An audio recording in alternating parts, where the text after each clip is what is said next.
Olá, economáticos! Tudo certo com vocês? Bom, como prometido no vídeo de hoje, a gente vai continuar falando sobre os múltiplos de mercado e hoje será uma conversa sobre os múltiplos de endividamento das empresas. Em troca desse conteúdo, eu peço para você deixar seu like aqui para mim nesse vídeo para ajudar no canal. Vamos lá?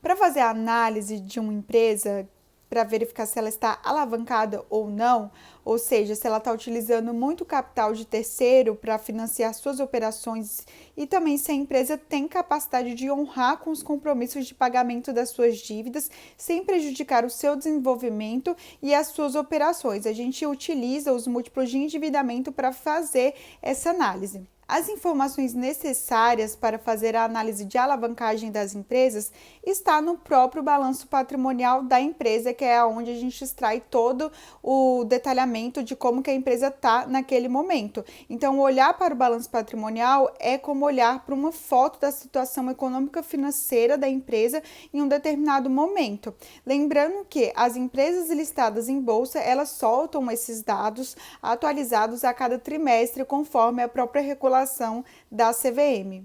O instrumento que a gente vai utilizar para fazer a análise de endividamento e alavancagem das empresas é o balanço patrimonial, que é formado pelo ativo, pelo passivo e pelo patrimônio líquido da empresa.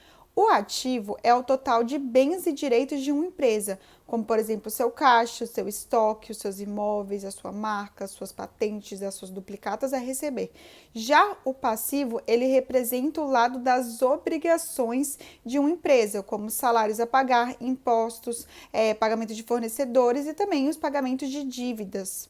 E o patrimônio líquido, quando fazemos o ativo menos o passivo, a gente tem o patrimônio líquido, que é o patrimônio que sobra para os sócios e acionistas da empresa, depois que a empresa arca com todas as suas obrigações. Os ativos e os passivos podem ser realizáveis no curto prazo, ou seja, dentro ali do exercício que compreende em até um ano. E a gente chama esse ativo de ativo circulante e passivo circulante. O ativo circulante, ele terá todos os ativos que têm maior facilidade de se tornar dinheiro mesmo, enquanto o passivo circulante terá todos os passivos que vão vencer dentro de um ano, ou seja, todas as obrigações que a empresa tem a pagar dentro de um ano. Tá, mas para que eu tenho que saber olhar o endividamento da empresa e olhar o balanço patrimonial? Justamente porque uma parte extremamente importante de uma análise de uma empresa é a sua alavancagem, ou seja, o nível de endividamento para que a gente possa entender o quão saudável está aquele negócio, aquele business, e faz parte da análise do risco da empresa. Afinal de contas, se você vai se tornar sócio de alguma empresa, você precisa entender se aquele negócio é arriscado ou não. Falando da dívida, a dívida bruta compreende o total que a empresa tem em dívidas, tanto no curto quanto no longo prazo. Quando a gente desconta o caixa que a empresa possui, ou seja, o dinheiro que a empresa tem ali em caixa, a gente chega na dívida líquida. E a dívida líquida pode ser um valor positivo, mostrando que a empresa tem mais dívidas do que o caixa, ou pode ser um valor negativo, indicando que a empresa tem mais caixa do que dívidas. A partir desses conceitos, a gente pode agora começar a calcular alguns dos indicadores que facilitam aqui a nossa análise. Nós temos os indicadores de endividamento. A empresa deve ser, como eu já falei, capaz de honrar com as suas dívidas. Portanto, a análise do endividamento também deve envolver, logicamente, a capacidade de pagamento das dívidas da empresa. E a dívida líquida da empresa são seus financiamentos e empréstimos descontando o seu caixa, ou seja, financiamentos e empréstimos menos caixa.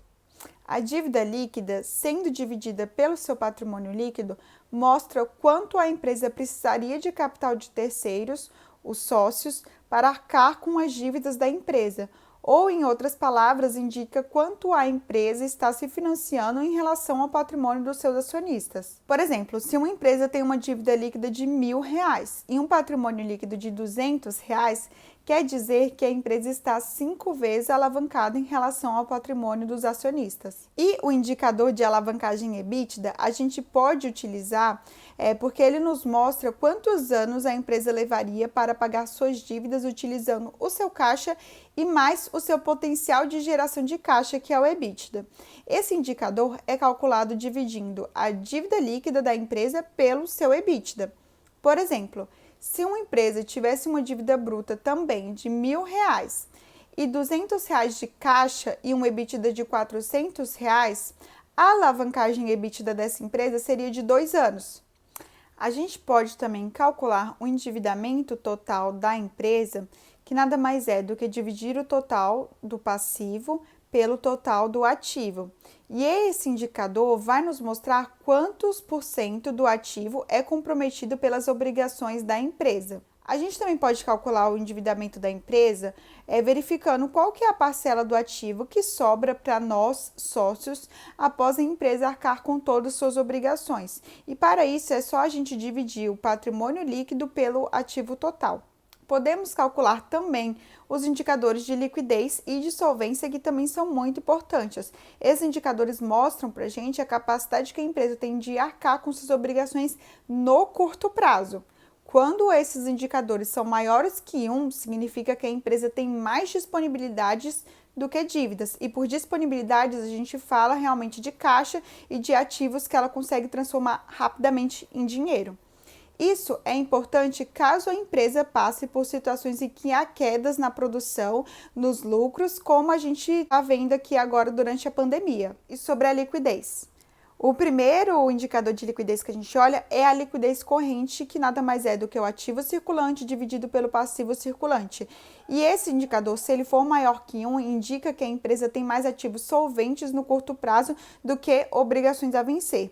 Já a liquidez seca, que é o segundo indicador que a gente olha, é o ativo circulante menos os seus estoques dividido pelo passivo circulante. A gente exclui o estoque nesse cálculo porque a empresa não pode conseguir liquidar todo o seu estoque no curto prazo, a não ser que ela reduza muito o preço, consequentemente podendo reduzir bastante o lucro e até tendo prejuízo. Então, esse indicador vai mostrar a real capacidade da empresa em liquidar suas obrigações sem precisar queimar os seus estoques. E por último, a gente tem a liquidez imediata, que é o total em caixa e equivalentes de caixa dividido pelo passivo circulante. Esse indicador mostra para a gente a parcela das dívidas de curto prazo que poderiam ser pagas imediatamente por meio da utilização do caixa da empresa. Bom, gente, agora eu vou fazer uma rápida análise aqui de endividamento com vocês e, de novo, eu vou utilizar a plataforma do Status Invest, que é uma plataforma que eu realmente utilizo quando eu quero fazer uma análise um pouco mais rápida da empresa, para identificar se ela necessita de uma análise mais profunda da minha parte, e também se vale a pena eu gastar esse tempo fazendo essa análise. E a empresa que eu escolhi para a gente olhar aqui hoje na nossa aula de endividamento é as Lojas Renner, que eu particularmente sou skin in the game com as Lojas Renner, sou acionista da Lojas Renner, assim como o Vinícius aqui também do canal Econopédia. Eu vou pular a parte aqui dos indicadores de valuation das Lojas Renner, porque os 2 vídeos anteriores aqui do canal foi sobre a análise dos indicadores de valuation, então eu vou deixar os cards aqui em cima para depois você conferir. Vamos manter o foco aqui nos indicadores de endividamento. E de cara, vocês olham aqui, vocês veem que as Lojas Renner estão com um nível de endividamento muito bom e extremamente saudável. O primeiro indicador aqui que a gente tem é a dívida líquida sobre o PL, que mostra para a gente realmente quanto que a empresa está se alavancando, está se endividando em relação ao seu patrimônio líquido, que é o seu patrimônio dos acionistas. Então, a gente vê aqui que ela está com um nível de endividamento nesse quesito de 21%, que é um nível de endividamento ok, saudável, nada alarmante nem estressante.